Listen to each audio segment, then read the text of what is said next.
Hello, I'm Greg with Primal Rights. Today I'm going to teach you guys how to use an open reed distress call. Now, as you may know, we've launched a line of predator calls recently. These are the Primal Rights predator calls. I've got the string in my hand here. We're going to start out with that first. The string is a short-range distress call. It is an open reed design, and what that means, what differentiates it from a closed reed design, is that the reed is completely out in the open here. Now, the closed reed designs, there would be another little shell over that, and you would blow through the call rather than be able to touch the reed with your mouth. So the open reed calls, they all work around about the same way. So once you learn how to blow one of them, you can usually blow all of them. Now, the Primal Rights predator calls are very, very easy to learn how to use. So the string right here is a perfect call to start with if you've never blown an open reed distress call before. We'll go over the anatomy of the call. On the bottom here is the tone board. Now this is what supports the reed and holds the band here and keeps everything together. The reed is here obviously, and then the reed band is this green band that goes around it, and then the various other horn parts of the call are out here. Now, the principles that are at play with the open reed calls is you can change the tone and pitch of the sound that's coming out based on a few factors. And one of those is where you are contacting the reed and tone board. So you can see here that if I press down on this with my finger, it makes it contact the tone board at a lower point. And it makes it so that there's not much space in between the end of the reed and the tone board. Now that's the same thing that'll happen when you put it in your mouth. If you do it here, up at the very tip, deep in on the call, then it'll have a very raspy sound and it'll be quite loud. That's as a result of that extra space between there. Now when you move your lips back down the tone board towards the tip here, then it'll start making a higher pitch sound, and I'll show you what that looks like. And I'm not going to do anything else. I'm just going to blow a constant pressure of air through the call and then just kind of move back here towards the tip.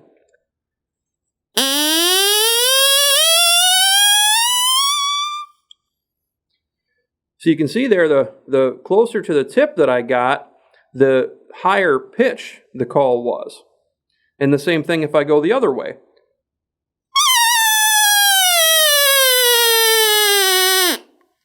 Now, I didn't vary the pressure that was coming out of my mouth at all. I applied a constant pressure and then moved my lips up and down the tone board there.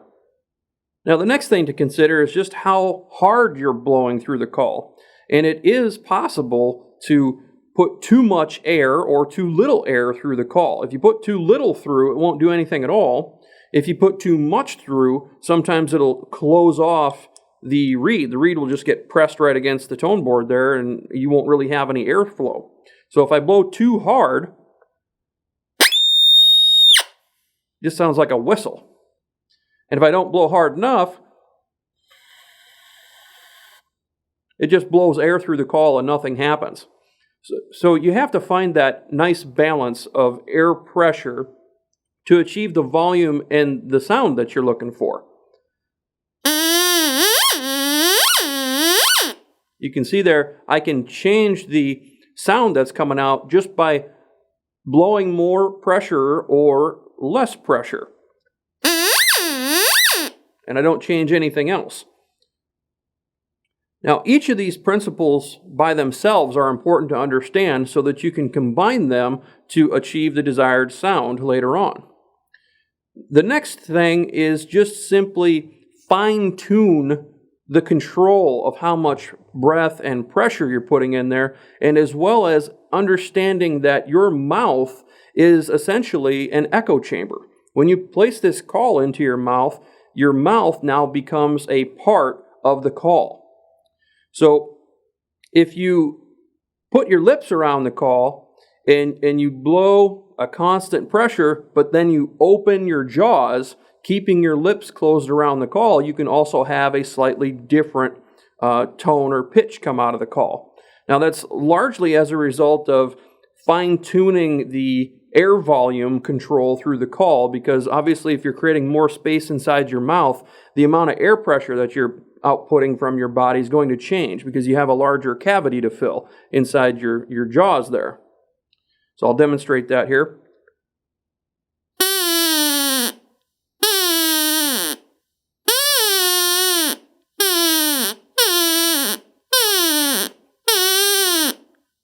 Now, it looks kind of strange, but it's important that you see what my mouth is doing and what my jaws are doing when I'm making that sound.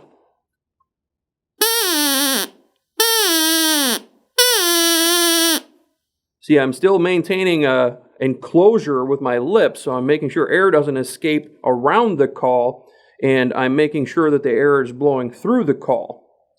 So the key here is to combine all of these effects. Now, there's one last one that we're going to cover, and that's just how you use your hand to close off the airflow and capture the sound that's coming out of the call.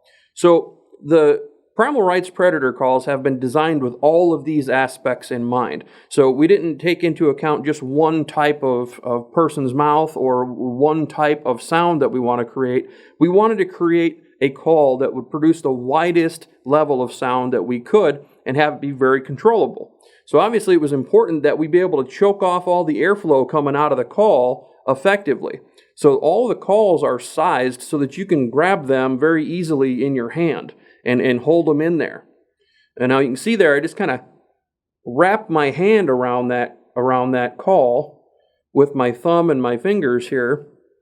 And what I'm going for is I want to be able to close my hand and not let any air out anywhere. Now, an example of this, I'll just put the call in my mouth here and I'll have my hand open and then I'll shut it and give you an idea of what that air difference sounds like.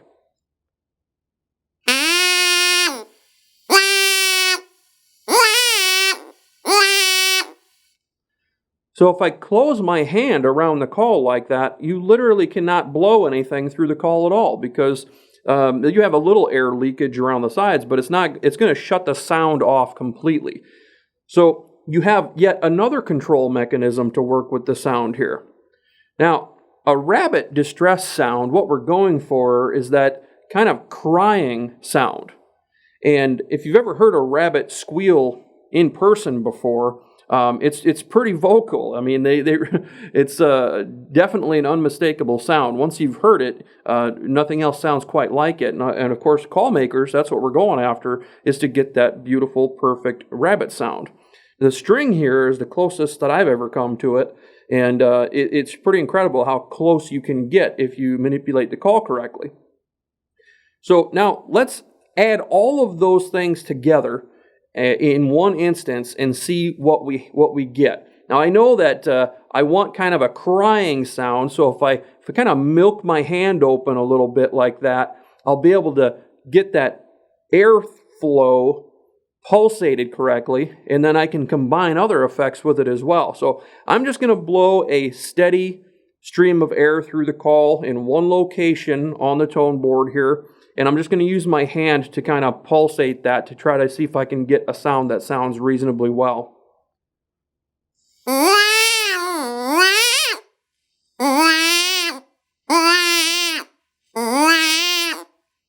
Okay, so just the hand motion by itself, and kind of just milking my hand open like that, that allows the airflow to come through there. And then too, with my hand open, it broadcasts the sound away from me. So the way that sound works, obviously, if it hits something like your hand like that, it'll reflect off, and you can kind of direct and broadcast that sound in different ways.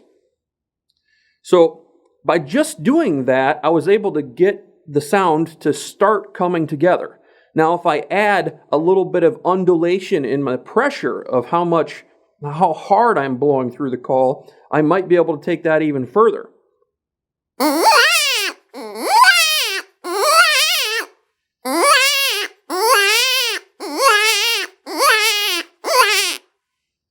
So you see there, just by blowing harder during certain parts of the sequence, I can make it sound a little more provocative, a little more distressful.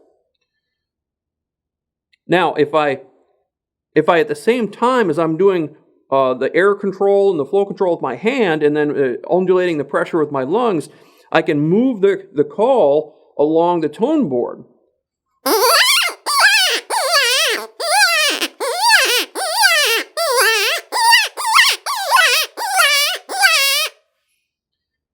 So by using the call, all of the fundamentals of how to use an open reed call, if I combine them all together and start just undulating my breath a little bit, and I can control, fine-tune everything with how wide I'm opening my jaws, I can really get some very interesting sounds to come out of this call.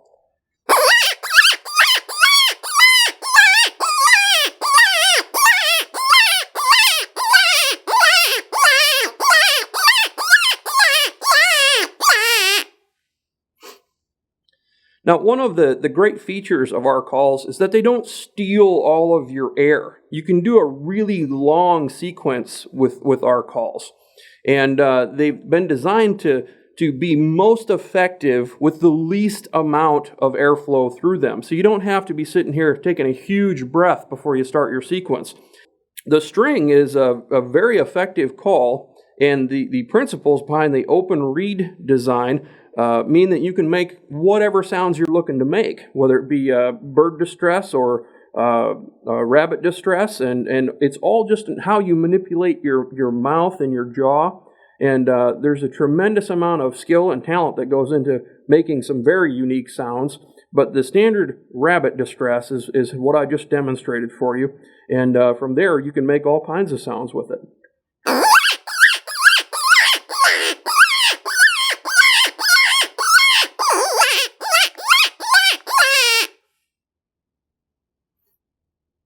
So open reed distress calls, they work all about that same way in one degree or the next, some with greater efficiency than others, and obviously we believe that we've got a very efficient and very excellent call here in the string. Another great thing about the string is that you can do coyote vocalizations on this. Now, the way you do coyote vocalizations with the calls is the same whether you're using a howler that's dedicated for coyote vocalization like our cable call, or if you're just using any open reed distress. Typically, you can get some kind of a howl out of this thing. So now the string, the rope, and the cable are all designed to be excellent vocalization calls. The string is short range and low volume, so it carries a little higher pitch and doesn't broadcast the sound just as far. So this would be like your little baby pup coyote. And you can howl with this. You can do pup cries and ki-yis and all kinds of things with it, just like you can any coyote vocalization call. So the way that you do that is you understand that the deep tone comes up here and the high-pitched tone comes over here on the tip of the call. I like to use my teeth. When I'm doing distress calls, I'm usually using my lips only. But when I'm doing howls, a lot of times I'll use my teeth on the reed just to get a little tighter control of my sound. Now, it's not necessary. A lot of guys will howl with their lips contacting it, but it just kind of depends on what your preference is. And I'm not going to tell you one way is right or wrong because they all work effectively. When you're howling, it's important to move the call and where you're contacting it in order to change the pitch of what you're doing. So typically, a coyote howl is going to start out kind of low-pitched, and then it'll get a little higher-pitched. And you combine all the techniques that you learned by doing the distress calls, and you just manipulate the call a slightly different way. And hand control is not quite as important when you're doing the vocalizations, but it can help if there's some very specific sounds that you're going after. We'll just do a little howl on the string here to show you exactly how that looks.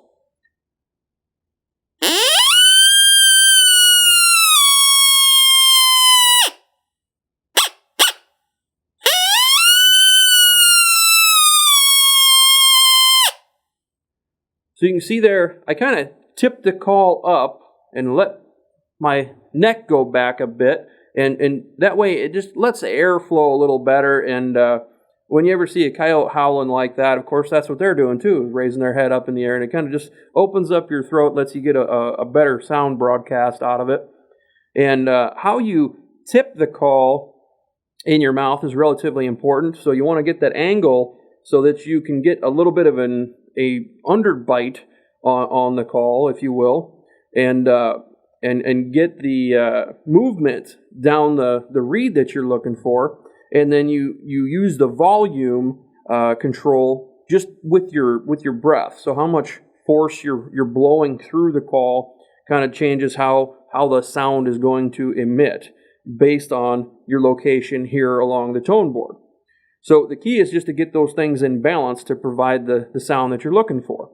Now, doing something like a bark, you can just kind of chomp on the bit a little bit. You can just kind of start blowing in a little short burst of air and just kind of press the tone board down a little bit while kind of pulling it out of your mouth at the same time to get a more realistic approach on your bark.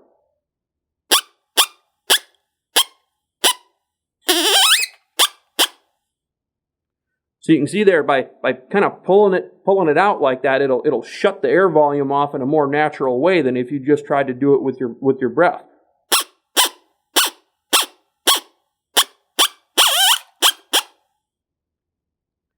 So you can play around and experiment with those things to see exactly what kind of sounds certain actions make.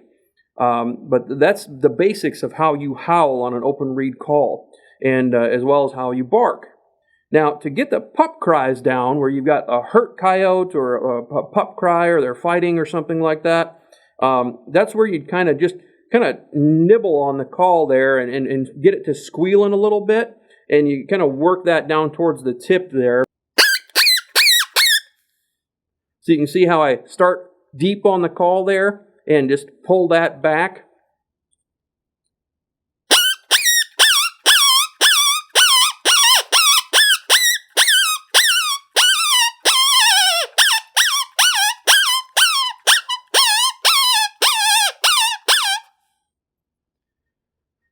So by kind of undulating like that, you can change the type of pup cry or the pup squeal that you're doing. And obviously the string here is a very, very easy to call to learn these things on. As you move up in size, it typically requires just a little bit more skill to get the sounds that you're looking for.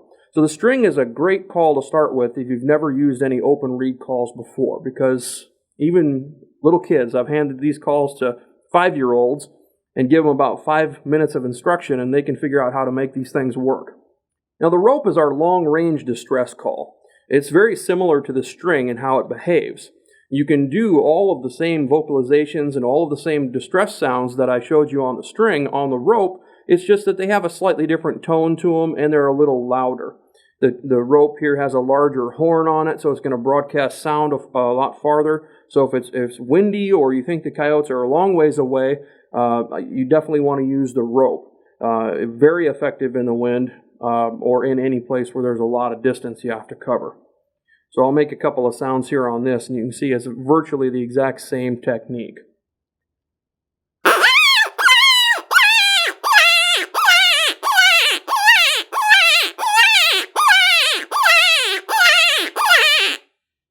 Now, the howls and coyote vocalizations that you can make with the rope are more of a female type sound, subdominant coyote, smaller coyotes, whereas the string is more of your pup, so your little baby coyotes. This is more of your subdominant female sounding calls.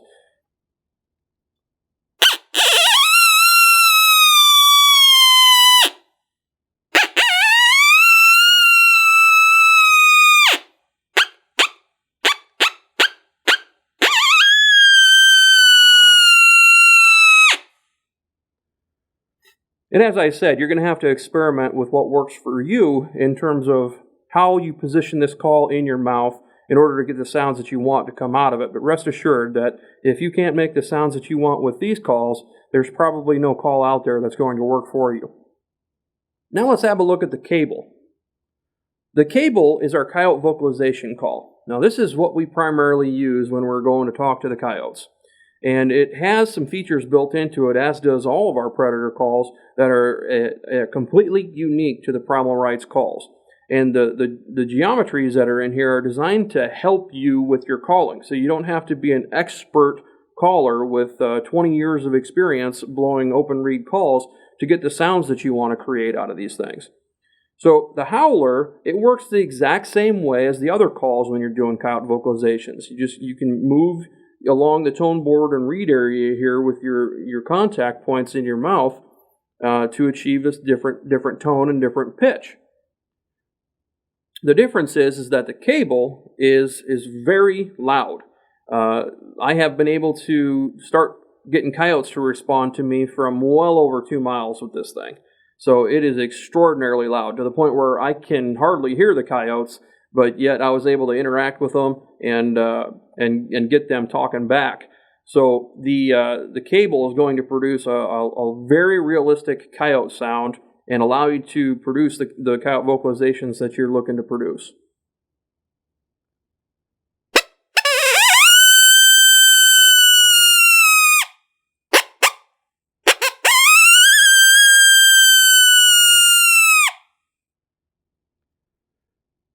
Now, as you notice, that's a very smooth sound, and that is due to the unique geometry that we have in here in the tone board that is virtually impervious to tone out. And I think I can maybe make this tone out if I try hard enough to get you to understand what tone out actually means. It's when you're trying to make a nice long howl and the call squeals out and changes tone and pitch drastically without you doing it, without you trying to do it.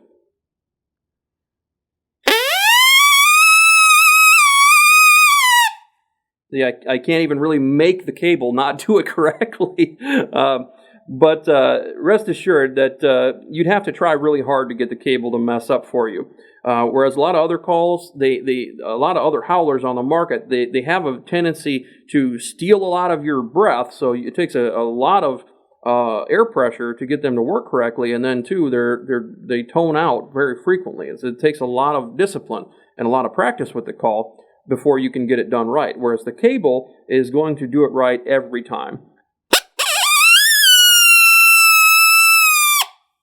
Now, if you do get a set of these calls purchased and you're having trouble making the sounds that you want to make, then you can always give me a call. And the number is on the Primal Rights contact page at www.primalrights.com. If you run into some difficulties, you can use the contact form there to email us, or you can email me at sales@primalrights.com, and I'll attempt to address any of the questions that you may have. Sometimes just looking at things from a slightly different perspective is all you need to solve the problems that you're having. And we're very interested in getting these calls out into the market, and we certainly want folks to know how to use them. So if you have any questions or difficulties, just give us a ring or shoot us an email.